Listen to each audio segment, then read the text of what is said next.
I was a hotel owner. Every day a girl used to come and sit outside my hotel.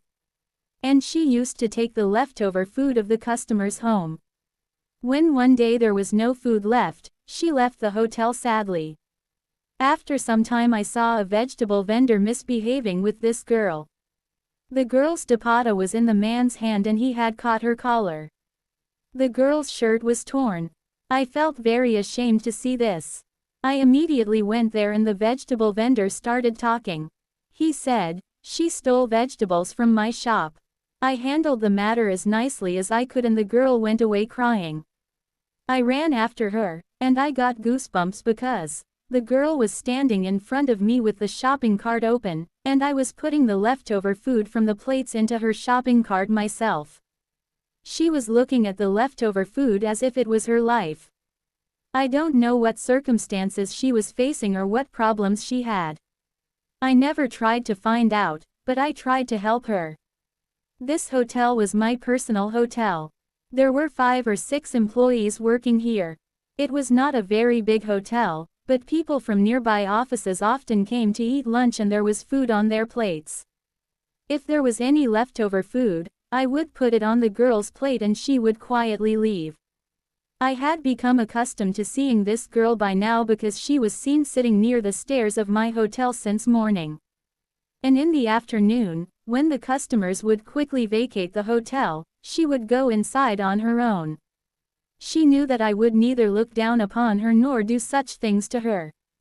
I would not shake her hand, nor say bad things about her, but would quietly put food in her cup. Maybe that is why she would stand in front of me without any shame, and even now I had put almost all the leftover food in her shopping cart. She looked at me with grateful eyes and quietly left. I almost saw tears of gratitude in that girl's eyes. They shook my being. She would be so grateful to me for the leftovers that there would be a strange glow in her eyes. I had tears in my eyes, as if I had done a great favor to her. While my food is always fresh and like more than one meal. But still I had never been so grateful. Seeing the moisture in her eyes, I felt embarrassed and raised my hands towards the sky to thank my Lord. This 13-year-old girl made me grateful to my God and I knew it. I cannot believe how great a favor the Lord has done to me that I earn a living respectably and I do not lack anything. I spread only lies in front of my Lord and I do not need anyone else. From that day onwards, I started waiting for this girl even more, because I had developed the habit of gratitude from the same age and as far as I am concerned. You must have thought that my hotel has progressed so much only after this girl came. At first, my hotel was very busy. I had to bear a lot of losses, but since that girl started coming to my hotel, the business suddenly picked up. I had a special love for this girl. I have my own hotel. I even told the waiter that even if I never stay in the hotel, I should not let this girl go empty-handed. Then, time passed like this, and she would come to me every day, and I would fill her shopping cart with food, without asking any questions or answering any questions. But then came the era of Corona. When the pandemic happened, the situation became very bad, so my hotel also had to work. Business fell. Actually, my hotel was run by people from nearby offices and due to the lockdown, everyone was working from their homes. Offices were closed. People were not coming out of their homes unnecessarily. And food in the hotel had almost stopped. My situation was also getting worse and the girl sitting outside the hotel was also very worried because I was giving her much less food than before. And then one day, the time came when that girl came to my hotel. I had nothing to give her. That day, even food was not ready for me in the hotel. Because not a single customer had come since morning. And I came to know that all the nearby offices have been completely closed for almost 2 weeks. So I could not do anything to hurt myself. I was also so mentally disturbed by these circumstances that I could not understand what will happen next. No one knew how long the pandemic would last or how long its impact would be. So I apologized to that girl and she looked at me with innocent eyes. She left my hotel without saying anything. I did not have enough time to think about that girl now. At that time I was also worried about my employees. Because they were also very worried about the hotel being closed. I gave a few $100s to all my employees from the money I had in my pocket. I have given them instructions and told them that I will not open any hotel for 2 weeks. Financial concerns had drawn lines between all parties. Everyone was lost in their thoughts. I was also very worried about my business. I planned to shut down the hotel completely for 2 weeks. When I shut everything and stepped out of the hotel, tears started rolling down my eyes. Who knew what was going to happen next? I looked at my closed hotel and prayed to God that everything would be fine soon. Before I could take even one step towards home, I heard strange sounds of people moving around. A crowd had gathered and there was noise of commotion. I saw a vegetable vendor who was shouting a lot. When I crossed the crowd of people and reached ahead, I was shocked, because the vegetable vendor was standing holding the collar of the girl. And the girl's dupatta was down and she was crying and the vegetable vendor was treating her very badly. My heart sank after seeing this. I knew that I had not brought anything to eat for this girl today. Perhaps she had come to ask for something from the vegetable vendor. I went ahead and asked the vegetable vendor, "What is this? Why are you putting your hands in the collar of that little girl?" He said, "Sir, she is a thief. This is what should happen to such girls, so that they cannot steal anywhere in the future." I was surprised to hear the vegetable vendor's words because I had never seen this girl doing this before. I asked the girl what the matter was. She started crying and said, "I asked them for some vegetables and they gave me vegetables and in return I also gave them money, but I don't know why they are calling me a thief." The vegetable vendor said that she gave me 10 rupees after giving me a lot of vegetables. You tell me, does this bag full of vegetables cost 10 rupees? I tried to stop her and take the vegetables back, but she started running. So I caught her. Today I will teach her such a lesson that this girl will never dare to fool anyone in the future. The girl was standing with her head bowed in shame. Tears were flowing from her eyes. I picked up the dupatta and gave it to the girl and then told the vegetable vendor to let her go. I will pay for it from my own money. The girl again looked at me with kind eyes and went on her way. When I paid the vegetable vendor, the crowd dispersed. I wondered why no one raised their voice for this girl in such a huge crowd. Why did no one notice that the vegetable vendor was standing there? His hand was on the collar of a little girl. That girl was completely helpless even in a crowd of 100 people. When the vegetable vendor got the money, he quietly went away. He did not know that I was going home. Under this assumption, he followed the girl. I was thinking that if the situation of good people like us has become so bad in the lockdown, then where would that girl, who is already suffering from such conditions, live? I was just curious to know what the issues were. I followed her as I had nothing else to do. Behind this big field was a slum. The girl quickly entered the slum and then went to a small hut. At first I stood outside the hut for a while. Then, after thinking a bit, I was stunned to see the scene inside. An old man was lying on a paper bed and the girl was trying to cook something with the vegetables in a hurry. There were only those 2 people inside the hut, but the girl was cooking a lot of food, and always brought more food than me. That food was too much for 2 people. When I called her softly, she was shocked. And then when she saw me, she got scared. She said, "Sir, I did not steal. I gave 10 rupees to the vegetable vendor because that was the only money I had." I smiled and told her that I wanted to come inside. She invited me inside. I sat next to the old man and he started telling me that this is my father.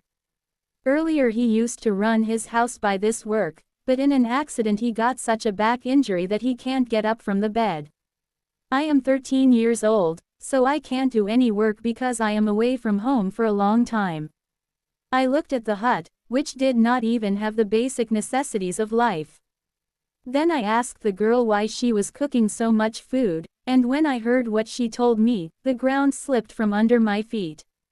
And I kept looking at this 13-year-old girl in surprise, who was probably much older than me in her actions, because what this girl told me was impossible for any normal person to even think about. I was keeping an eye on this girl for a long time, and then I promised her that I will help her in every possible way and will support her in this good work. Hearing this, the girl became very happy. After sitting with her father for some time, I put some money in the girl's hand and came back. I had forgotten what my circumstances were, but I was caught in difficulties. If there is one thing I remember, it is that girl and her courage. If a simple girl living in a hut can have so much courage, then okay.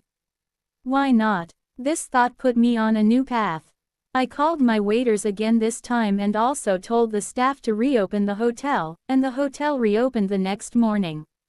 My staff was working fast. Everyone was surprised why I had opened the hotel because there were no guests coming, but it was already too late when the food was completely finished. I was making a profit of only 5 rupees per plate, but my goal at that time was not to make a profit, but to help people. Sitting idle at home would not achieve anything. It was a time when everyone had to move forward. I had to work for the organization, and I got this idea from a 13-year-old girl named Rima. What I saw and heard in her hut changed my mind. As soon as I saw, a lot of people came and everyone bought food and went away. Even when I finally estimated, I had a better chance than usual. Only rich people used to come to eat food in the office, but the poor people around at that time would burst at such a price and everyone would enjoy good food. This food proved to be a great boon for them in this difficult time. I paid my waiters from this profit and also allowed them to eat from this food. Take home whatever you want and distribute it among the poor people around your house. Hearing this, the waiters' faces lit up with joy. Everyone took food as per their requirement and left. Next day when I reached the hotel, I was surprised. My entire staff had reached there before me and there was a strange excitement in them, which was very sad for me for the first time. They seemed to be waiting, and then suddenly, more food was prepared than expected, and the number of people coming to take food also increased. Those who came to know that they are getting good food at a very reasonable price, and for those who cannot afford food, there is a provision of free food. It so happened that I had kept the price so low that I gave it away without paying. No one had brought food. Everyone had paid according to their means. When one of my friends came to know about this, he was very surprised and started calling me a fool.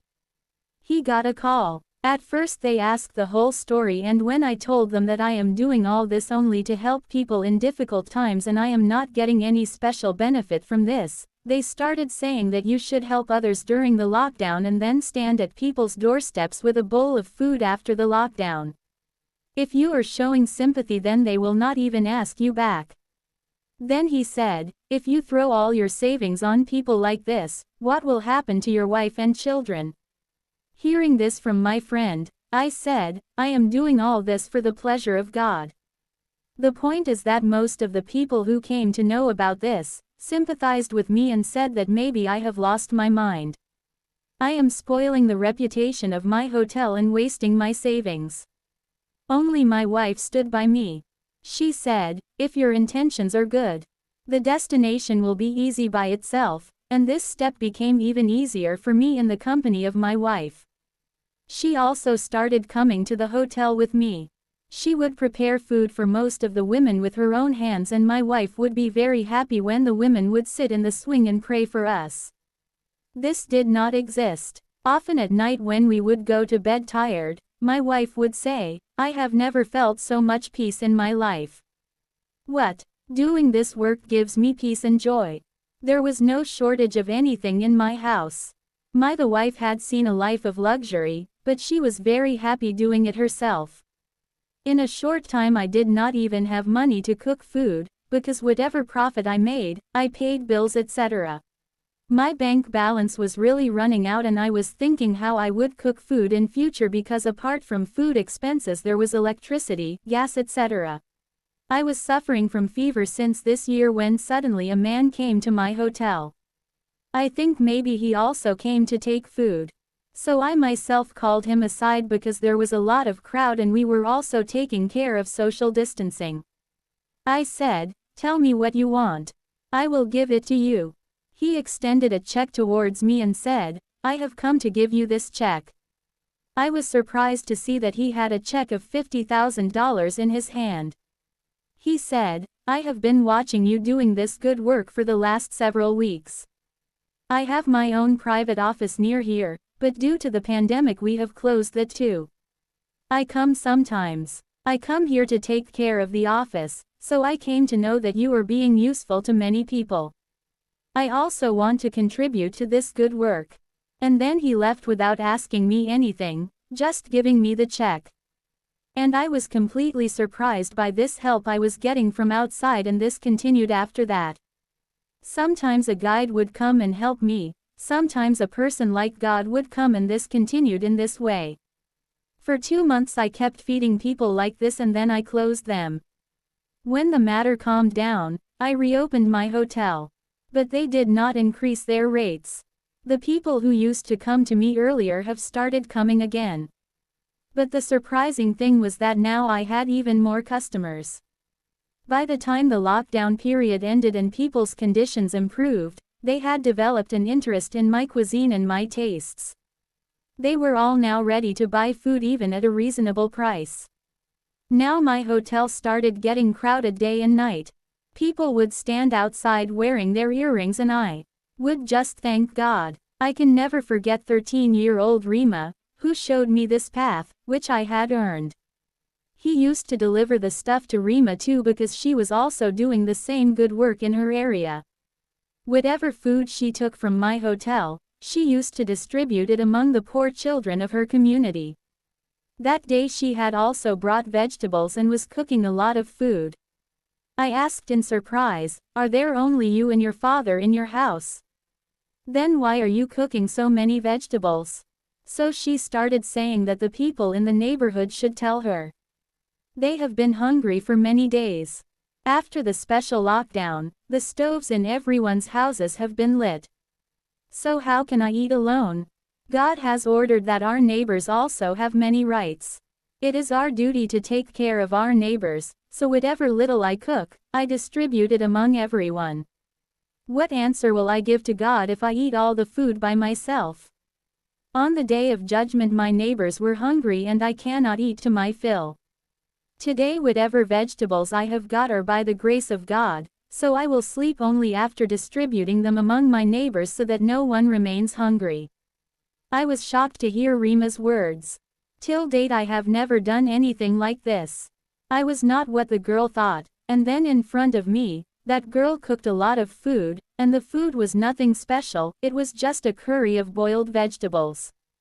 But as soon as the food was ready, as soon as she called out, many children of the neighborhood came with plates and she put a little curry on everyone. Everyone was leaving thanking her, and there was a lot of peace in the girl's eyes. I was stunned to see a 13-year-old girl whose father was lying on a hospital bed. Whose own home situation is very bad, and in such a situation she is taking care of others. She also remembers the rights of her neighbors and also cares about the hunger of others. And I was one of those whose game was not yet over. There was still a lot of money in the bank. There were all kinds of facilities in the house. My wife and children did not lack anything, yet why did such a thought not come to my mind? I had everything, yet I was worried about what would happen tomorrow, while she was still a child. Still she did not think about her tomorrow, rather she thought about herself as well as others. If there is to be a change in the society, then first of all everyone has to change their thinking. This girl taught me this, and that day I decided that I will also help my neighbors like that girl in this difficult time. I will take care of them, and with my little care not only will their house get livelihood. I had become a resource, but my own risk had increased. Today it has been 4 years since the lockdown ended. But not a single day has passed when my hotel is not filled with people, like when I have not made more profit than before. I have come to know that if a person works with pure intention, spend whatever you have in the way of God. So God blesses man with his invisible treasure in this way. Even today, I have the grace of God Almighty. When I look back at the past, I am surprised that the day I built my hotel, my bank account was empty. I had 1,000 rupees, but today I have about 8 million rupees in my bank, and I am using that money for the welfare of poor people because I am sure that when I spend these 8 million rupees, God will bless me 10 times more. This is a matter of trust and faith in God. This means fulfilling your duties and following the orders of God. You too should try once on the orders of God. Think about your neighbors and then see how God blesses you with invisible treasures.